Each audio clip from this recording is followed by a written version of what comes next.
Hello everyone, welcome to my YouTube channel Ramban tutorial. आपका स्वागत है। Very very good morning. And आज आप लोग के लिए एक बेहद ही खास सेशन लेकर के आए हैं। भारत का भूगोल में चैप्टर जो है हमारा भारत की बहुउद्देशीय नदी घाटी परियोजना के बारे में है। और ये चैप्टर अपने आप में बेहद खास है क्योंकि इस चैप्टर से आए एग्ज़ाम में, पिछले एग्ज़ाम में, विगत परीक्षाओं में देखने को मिले हैं और आगे भी देखने को मिल सकते हैं। इस उद्देश्य से मैंने इस सेशन को आपके लिए लेकर के आया हूँ। आशा करता हूँ ये सेशन आप लोग को बेहद पसंद आएगा और आपके लिए उपयोगी भी है। तो इस सेशन को देखें, अच्छी लगे तो सब्सक्राइब करें, शेयर करें, लाइक करें ताकि हमें और भी मोटिवेशन नए नए वीडियोस बनाने में मिलती रहे। तो यदि आप हमारे चैनल पे नए हैं तो हमारे सेशन को लाइक करें और बेल आइकन को दबाना ना भूलें ताकि हमें और भी वीडियोस बनाने की मोटिवेशन मिलती रहे। क्योंकि आपसे ही मिला मोटिवेशन हमें मोटिवेट करता है अपने अगले नए वीडियोस बनाने में, अच्छी वीडियो बनाने में, आप लोग के लिए बेस्ट कुछ लाने के लिए मोटिवेशन मिलती रहती है। तो आज के सेशन की शुरुआत हम इसी के साथ करेंगे और आशा करता हूँ ये सेशन आप लोग के लिए बेहद पसंद आएगा और उपयोगी भी होगा आप लोग के लिए। एग्जाम पॉइंट ऑफ व्यू से ये सेशन आप लोग के लिए बेहद उपयोगी है। तो चलिए आज के सेशन की हम शुरुआत करते हैं। उससे सबसे पहले चर्चा करते हैं भारत की बहुउद्देशीय नदी घाटी परियोजना जो इम्पोर्टेंट है। ठीक है, तो बहुउद्देशीय नदी घाटी परियोजना में हम सबसे पहले देखेंगे परियोजना और उससे लाभान्वित राज्य के बारे में कि कौन सी परियोजना है और कौन सी परियोजना से किस राज्य को लाभ हो रहा है। ठीक है, तो सबसे पहला जो हम देखेंगे दामोदर घाटी परियोजना, इसे डीवीसीबी, शॉर्ट फॉर्म में डीवीसीबी, दामोदर वैली कॉर्पोरेशन के नाम से भी जाना जाता है। और इससे जो लाभान्वित जो हमारा राज्य है वो हमारा है झारखंड और पश्चिम बंगाल। ये दो राज्य डीवीसी परियोजना से लाभान्वित राज्य है। और अगला जो हमारा आता है भाखड़ा नांगल परियोजना है। भाखड़ा नांगल परियोजना जो है हमारा, उससे लाभान्वित जो राज्य है उसमें है हिमाचल प्रदेश, पंजाब, हरियाणा, राजस्थान और दिल्ली। इन 4-5 राज्यों का ये सम्मिलित प्रोजेक्ट है और ये पांचों राज्यों को इस परियोजना से अच्छी खासी लाभ हो रही है। सिंचाई परियोजना में बढ़ोतरी हो रही है, साफ विद्युत गृह बनाए जा रहे हैं और इससे बहुत सारी लाभ मिल रहा है इन राज्यों को। अगला देखते हैं हम हीराकुंड बांध। हीराकुंड बांध जो है हमारा, वो जो हमारा है उड़ीसा राज्य में है। उड़ीसा राज्य से इस बांध के कारण उड़ीसा राज्य को बहुत ही फायदा हुआ है। सिंचाई में, जल विद्युत बनाने में, ताप विद्युत बनाने में इस परियोजना से बहुत ही उड़ीसा राज्य लाभान्वित हो रहा है। आगे है व्यास परियोजना। व्यास परियोजना जो है हमारा है वह पंजाब, हरियाणा और राजस्थान की सम्मिलित प्रोजेक्ट है। इससे इन तीनों राज्यों को बहुत ही अच्छा खासा फायदा मिल रहा है। और अगला जो हमारा है इंदिरा गांधी नहर परियोजना। यह परियोजना विशेषकर राजस्थान के शुष्क इलाकों में विस्तृत है और इससे राजस्थान के शुष्क इलाकों में सिंचाई से युक्त क्षेत्र को बनाने में बहुत ही सहायता मिल रही है। इसके बाद है हमारा नागार्जुन सागर परियोजना। और नागार्जुन सागर परियोजना जो है वह तेलंगाना स्टेट में है। उसके बाद है किशन गंगा परियोजना। किशन गंगा परियोजना जो है हमारा, वह हमारा है जम्मू कश्मीर में है। और अगला आता है हमारा सरदार परियोजना। सरदार परियोजना जो है हमारा, वो है मध्य प्रदेश, महाराष्ट्र, गुजरात और राजस्थान की सम्मिलित परियोजना। उसके बाद हमारा है टिहरी परियोजना। टिहरी परियोजना जो है हमारा, वह उत्तराखंड राज्य में है। इन सभी परियोजनाओं से, इससे रिलेटेड जो राज्य हैं उन सबको बहुत ही अच्छी खासी लाभ मिल रही है और देखने को भी मिल रही है। तो चलिए आगे देखते हैं कौन कौन सी नदी घाटी परियोजना किस स्रोत से बनी है और किसके किसके सहयोग से बनी है। तो सबसे पहला हम देखेंगे दामोदर घाटी परियोजना, दामोदर नदी बेसिन, डीवीसी प्रोजेक्ट। तो इसमें सबसे पहले देखिए कि यह जो परियोजना है वह किस नदी पर है। तो इसमें सबसे पहला जो इम्पोर्टेंट नदी है वह है हमारा दामोदर नदी। दामोदर नदी जो निकलती है छोटा नागपुर पठार से, दामोदर नदी छोटा नागपुर पठार से निकलती है और यह जो है पश्चिम बंगाल में फरक्का के पास हुगली नदी के पास मिल जाती है, फरक्का के पास हुगली नदी के पास मिल जाती है। ठीक है, अब देखते हैं कि इसमें कौन कौन सी नदियां इसकी सहायक है। तो इसमें जो दामोदर की सहायक नदियां हैं उसमें हमारा है बोकारो है, कुनार है, तिलय बराकर नदी है और ये सब सारी चीजें हैं। और उसके बाद जो है कहाँ कहाँ कौन सा बराज बनाया गया है, तो बांध जो है हमारा अजय नदी भी दामोदर की सहायक नदी है। बांध जो हमारा है वह मुख्यतः यहाँ पश्चिम बंगाल के क्षेत्र फरक्का क्षेत्र में बनाया गया है और सिंचित क्षेत्र जो है वह पंचेत पहाड़ी के आसपास का इलाका है, मैथन का इलाका है, बाल पहाड़ी एरिया है, तिलैया एरिया है। तिलैया में बोकारो में एक थर्मल प्रोजेक्ट भी बनाया गया है, बोकारो में थर्मल प्रोजेक्ट भी बनाया गया है और इससे सिंचाई क्षेत्र भी, सिंचाई की परियोजनाएं भी बनाई गई हैं और बहुत सारी चीजें इस नदी घाटी परियोजना में बनाई गई है। तो यह जो हमारा प्रोजेक्ट है वह हमारा है यूएसए के टेनेसी घाटी से प्रेरित है, यूएसए के टेनेसी घाटी परियोजना से प्रेरित है और इसमें जो है तिलैया, कुनार, मैथान और पंचेत पहाड़ी पर बांध बनाए गए हैं। देखिए ये जो हमारा पंचेत हो गया, तिलैया हो गया, बाल पहाड़ी हो गया और मैथन हो गया, इन चार जगहों पर बांध बनाए गए हैं। जबकि बोकारो हो गया, कुनार हो गया, मैथन हो गया, बोकारो, कुनार, मैथन हो गया, दुर्गापुर हो गया, दुर्गापुर हो गया और चंद्रपुर हो गया, एक चंद्रपुर भी है। यहाँ पर ताप विद्युत गृह बनाए गए हैं, यानी कि थर्मल पावर प्लांट। इन 4-5 जगहों पर थर्मल पावर प्लांट बनाए गए हैं। कौन कौन से हैं? तो तिलैया, तिलैया, कुनार,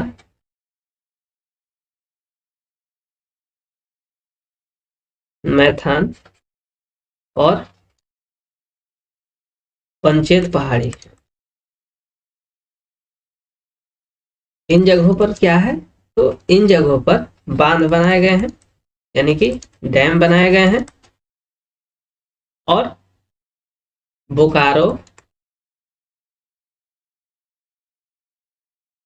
बोकारो, कुनार, सॉरी कुनार नहीं है, बोकारो, दुर्गापुर, दुर्गापुर है, चंद्रपुर है।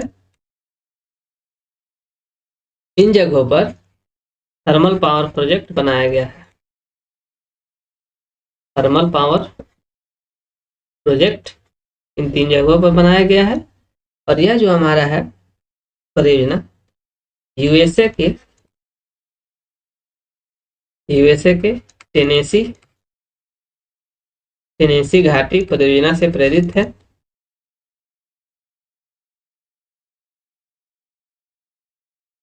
परियोजना से प्रेरित है और यह जो है भारत का प्रथम बहुउद्देशीय परियोजना है, भारत का प्रथम बहुउद्देशीय प्रोजेक्ट कौन सा है, तो डीवीसी है। ठीक है, आगे चलते हैं।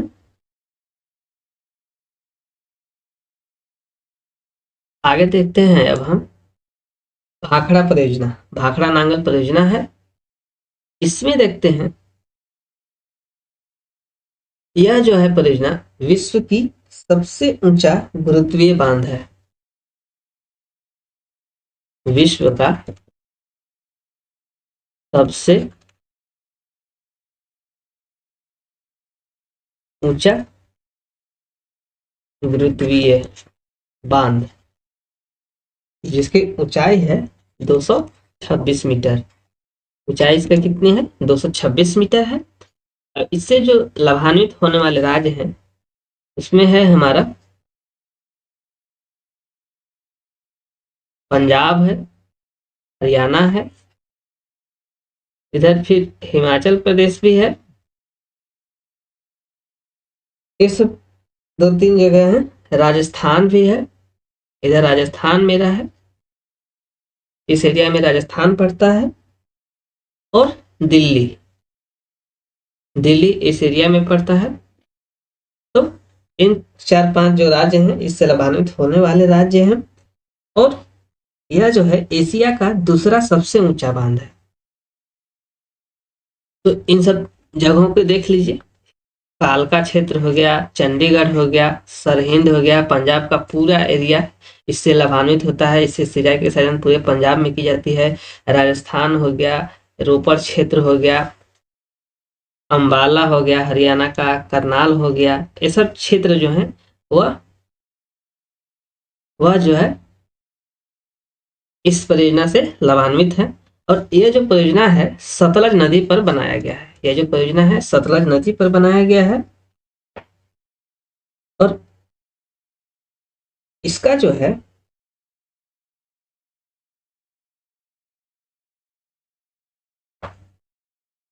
इसका जो जल ग्रहण क्षेत्र जो है, जल संग्रहण क्षेत्र जो है वह गोविंद सागर कहलाता है। गोविंद सागर कहलाता है। और इसका जो इसमें जो पानी की मात्रा होती है वह है 9 अरब और 34 करोड़ क्यूसेक। पानी की मात्रा को क्यूसेक में नापते हैं। क्यूसेक लीटर है। पानी की मात्रा जो है क्यूसेक लीटर है। और यह जो है व्यास और सतलज नदी में आने वाली बाढ़ से बचाता है। यह परियोजना जो है सतलज नदी पर है। ठीक है, इसके बारे में हमने पढ़ लिया। अब आगे देखते हैं। आगे है हमारा इंदिरा गांधी नहर परियोजना। इंदिरा गांधी नहर परियोजना है, इसके बारे में देखिए क्या है। तो इंदिरा गांधी नहर जो है रावी और ब्यास नदी का सतलज नदी में मिलाया गया है। ये देखिए रावी नदी जो है हमारा है और यहाँ से ये सतलज नदी जाती है। और इसको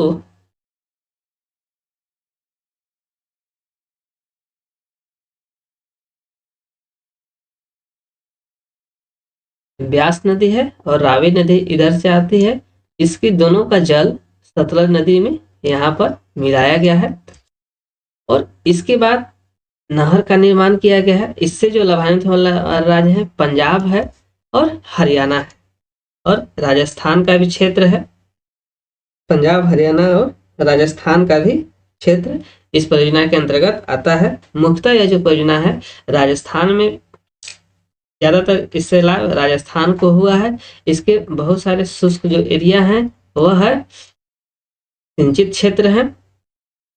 और उसके बाद हरियाणा है, पंजाब है, इससे भी इसको काफी फायदा मिला है। और तो इस तरह से हमने देखा कि यहाँ जो है इंदिरा गांधी नहर कौन कौन सी चीजें कहाँ पर है। तो इंदिरा गांधी नहर जो है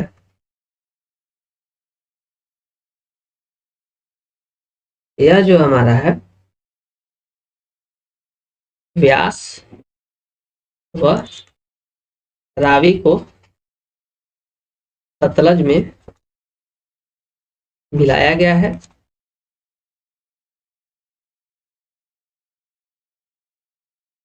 और लाभान्वित जो राज्य हैं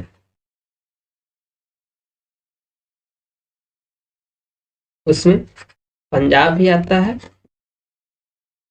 हरियाणा भी आता है और राजस्थान भी आता है। राजस्थान को इस नहर से बहुत ही फायदा हुआ है, क्योंकि इस नहर के कारण राजस्थान का बहुत बड़ा क्षेत्र सिंचाई के क्षेत्र में सम्मिलित हो गया है। तो इस तरह से यह नहर बहुत ही राजस्थान के लिए जीवनदायिनी का काम करता है। और इस नहर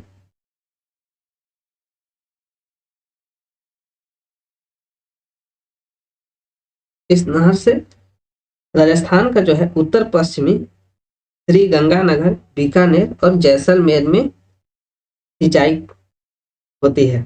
और यह भारत की सबसे लंबी नहर है। भारत की सबसे लंबी नहर, भारत की सबसे लंबी नहर है।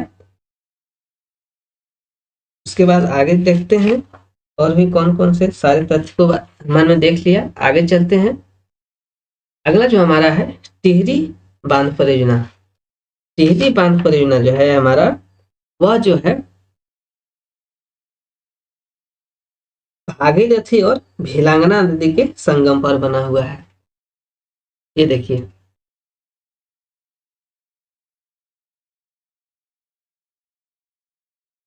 ये देखिए, ये हमारा जो है भागीरथी इधर से निकलती है और यहाँ आकर के टिहरी में यहाँ पर मिलती है और यहाँ से ये भिलांगना नदी निकलती है। इसी के कारण यहाँ पर जो है टिहरी बांध परियोजना बनाया गया है।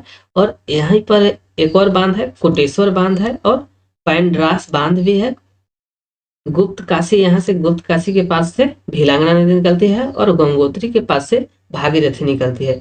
उसके बाद ये दोनों नदियों का जो संगम यहाँ टिहरी के पास होता है, टिहरी उत्तराखंड में, और इसी के पास टिहरी बांध परियोजना बनाया गया है। और गंगा नदी जो है इधर से आती है और यहाँ ऋषिकेश देवप्रयाग के पास यहाँ पर गंगा नदी और भागीरथी नदी मिलती है। उसके बाद फिर गंगा नदी अपने अस्तित्व में आती है और यहाँ पर अलकनंदा है और बद्रीनाथ की तरफ ये मुड़ जाती है। इधर से केदारनाथ होते हुए ये सारी चीजों की जगह को पार करते हुए गंगा नदी अपने अस्तित्व में बहती हुई वापस बंगाल की खाड़ी में जाकर के मिल जाती है। ठीक है, तो इसका क्षेत्र को मैंने देख लिया। अब देखते हैं कुछ तथ्य के बारे में। तो टिहरी जो है यह कहाँ पर है? भागीरथी और भिलांगना, भिलांगना नदी के संगम पर है।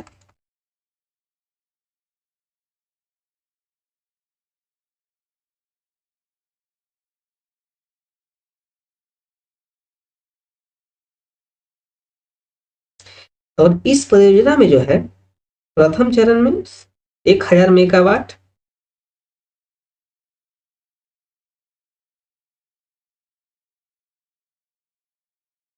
प्रथम चरण में 1000 मेगावाट, दूसरे चरण में, सेकेंड में जो है 1400 मेगावाट और थर्ड में जो है वह जो हमारा है 2400 मेगावाट बिजली उत्पादन का लक्ष्य रखा गया है। बिजली उत्पादन का लक्ष्य रखा गया है और इससे जो है 2.7 लाख हेक्टेयर कृषि भूमि की सिंचाई संभव होगी। इस परियोजना से मत्स्य पालन एवं नहरी परिवहन भी होगा। ये सब सारी चीजें इस परियोजना से लाभ हैं। और इससे जो लाभान्वित राज्य है वह उत्तराखंड है। और इसमें कुछ कुछ विवाद भी है कि यह जो क्षेत्र है वह भूकंप क्षेत्र में आता है और इस परियोजना से 22 गांव पूर्णतः एवं 76 गांव अंशतः डूब सकते हैं, यह आशा लगाया जा सकता है। और इस बांध की जो आयु है वह 160 वर्ष निर्धारित की गई है। इसकी आयु जो है 160 वर्ष निर्धारित की गई है। ठीक है, उसके बाद आगे चलते हैं। आगे जो मेजर प्रोजेक्ट है वो हमारा सरदार सरोवर परियोजना है। यह सरदार सरोवर परियोजना बहुत ही इंपॉर्टेंट है तो देखते हैं, चलिए सरदार सरोवर परियोजना में क्या क्या।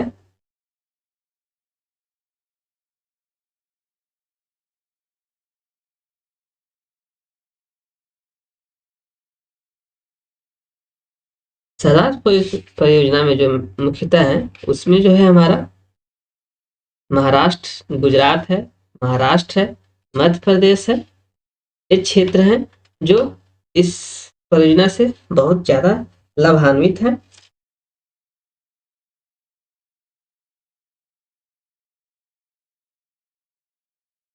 इसमें जो लाभान्वित जो राज्य हैं, उसमें है मध्य प्रदेश, महाराष्ट्र, गुजरात व राजस्थान का क्षेत्र इस क्षेत्र इससे लाभान्वित है। ठीक है, इस परियोजना में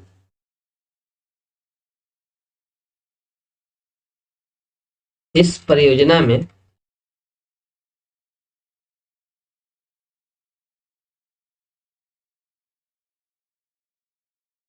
30 को है बड़ा बांध,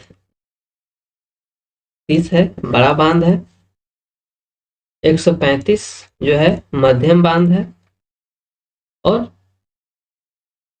3000 के लगभग में लघु यानी कि छोटा बांध बनाने का प्रस्ताव है। 30 बड़ा बांध, 135 मध्य बांध और 3000 लघु बांध बनाने का प्रस्ताव है। और इसमें 5 जल विद्युत व 19 सिंचाई परियोजनाएं बनाने का भी प्रस्ताव है। इस मुख्य बांध में 10 नर्मदा नदी व उसकी सहायक नदी में बनाए जा रहे हैं। यह जो परियोजना है, नर्मदा नदी और उसकी सहायक नदी पर बनाई गई है। और इससे जो है, चूंकि नर्मदा नदी का अपवाद क्षेत्र जो है वह मध्य प्रदेश, महाराष्ट्र व गुजरात में है, और इससे राजस्थान को भी लाभान्वित करने का लक्ष्य रखा गया है। ठीक है, परियोजना में जो है 1450 मेगावाट विद्युत का लक्ष्य रखा गया है। मेगावाट जो है विद्युत उत्पादन का लक्ष्य रखा गया है। और गुजरात का जो है 15 जिला में इससे सिंचाई होगी। तो इस तरह से हमने इस परियोजना के बारे में देखा और उसके तथ्यों के बारे में जाना। आगे चलते हैं, आगे हम देखते हैं कुछ और।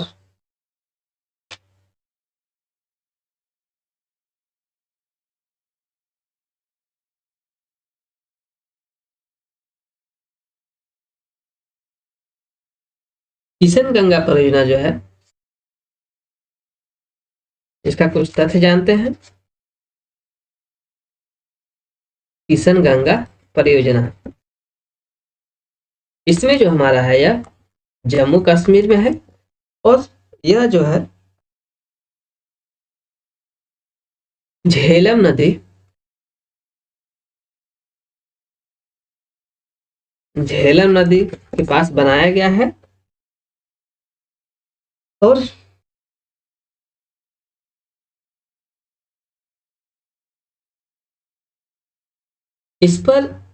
इस नदी पर भारत द्वारा बनाया जा रहा है वुल्लर बैराज। वुल्लर बैराज को लेकर के भारत पाकिस्तान में विवाद है, क्योंकि पाकिस्तान मानता है कि इससे 1960 ईस्वी के सिंधु जल समझौते का उल्लंघन हो रहा है। उसके बाद जो है हमारा एक और परियोजना है, पंचेश्वर बहुउद्देशीय परियोजना।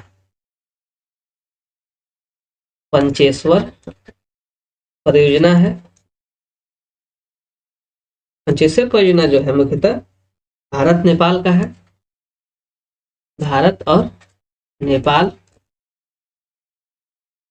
और यह जो है हमारा काली नदी पर किया जाएगा।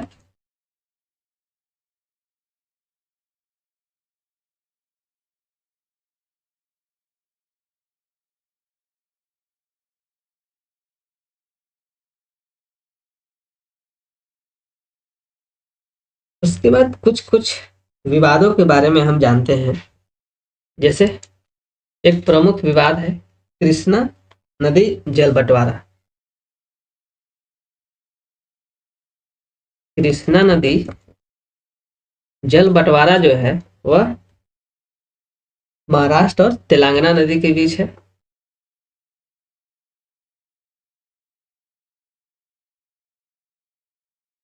महाराष्ट्र और तेलंगाना राज्य के बीच है। किस नदी के लिए है? गोदावरी और पेनगंगा नदी जल बंटवारे को लेकर के है। यह जो है किस नदी के लिए है? गोदावरी, प्राणहिता और पेनगंगा नदी का जो जल है उसके बंटवारे को लेकर के संबंधित ये विवाद है। उसके बाद एक और विवाद आता है मुल्ला पेरियार बांध विवाद। मुल्ला पेरियार बांध विवाद। यह विवाद किसके किसके मध्य है?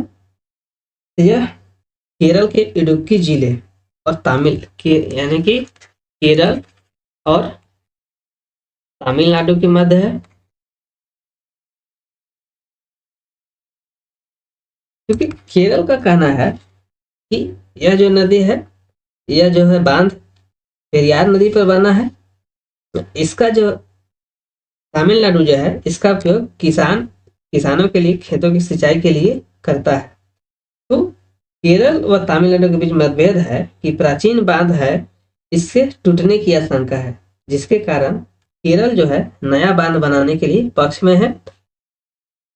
और इसलिए कि केरल का जो निचला भाग है उससे 25 लाख लोग संकट में पड़ सकते हैं, जबकि तमिलनाडु कहता है कि नया बांध बनाने से उसके 25 लाख किसानों के प्रभावित होंगे। इसी चीज को लेकर के यह विवाद चलता आ रहा है। और 7 मई 2014 को सर्वोच्च न्यायालय ने अंततः तमिलनाडु सरकार के द्वारा जो अधिनियम 2006 पारित हुआ था उसको निरस्त करते हुए बांध की ऊंचाई को 142 फीट करने की अनुमति दिया। यानी कि तमिलनाडु के केरल के पक्ष में सर्वोच्च न्यायालय ने फैसला दिया। ठीक है।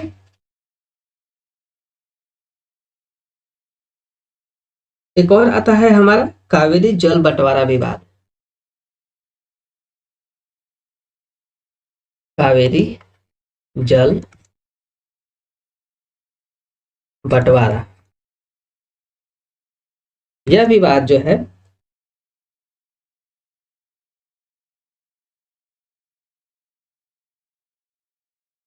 तमिलनाडु और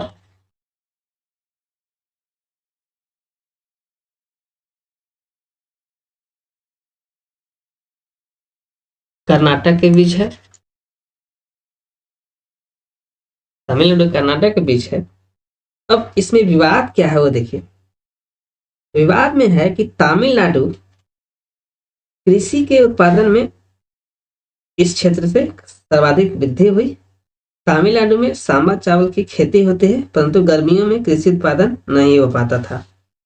इसके लिए तमिलनाडु ने जाड़े में सांबे की खेती के लिए 6.5 लाख हेक्टेयर क्षेत्र में एवं गर्मी में कुरुवई किस्म के चावल की खेती 4.5 लाख हेक्टेयर क्षेत्र में करने के लिए करता है।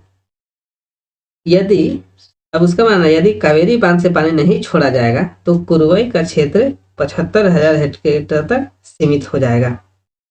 अब 1972 में एक गठित समिति सिंचाई निगरानी समिति के अनुसार कर्नाटक जो है वह 28 सिंचाई परियोजनाएं विकसित कर सकती है, परंतु इसके लिए कावेरी जल के प्रवाह को नियंत्रित करना आवश्यक है। इसलिए वर्तमान समय में दोनों राज्यों के बीच जल बंटवारे को लेकर के विवाद चल रहे हैं। ठीक है। तो इस तरह से हमने देखा कुछ महत्वपूर्ण नदी परियोजनाओं, नदी घाटी बहुउद्देशीय नदी परियोजनाओं के बारे में और उससे जुड़ी कुछ महत्वपूर्ण जल विवाद के बारे में। ये 3 जो जल विवाद है हमेशा कोई ना कोई एग्जाम में पूछता रहता है, तो इन 3 विवादों को आप अच्छे से याद रखेंगे और उसको देखते रहेंगे। तो आशा करता हूँ ये सेशन आप लोग के बेहद पसंद आएगा और तब तक के लिए नमस्कार, जय हिंद, जय भारत। चैनल को सब्सक्राइब करें, लाइक करें, शेयर करें, ताकि हमें और भी मोटिवेशन आप लोग के लिए नए वीडियोस लाने के लिए मोटिवेशन मिलती रहे। तब तक के लिए जय हिंद, जय भारत।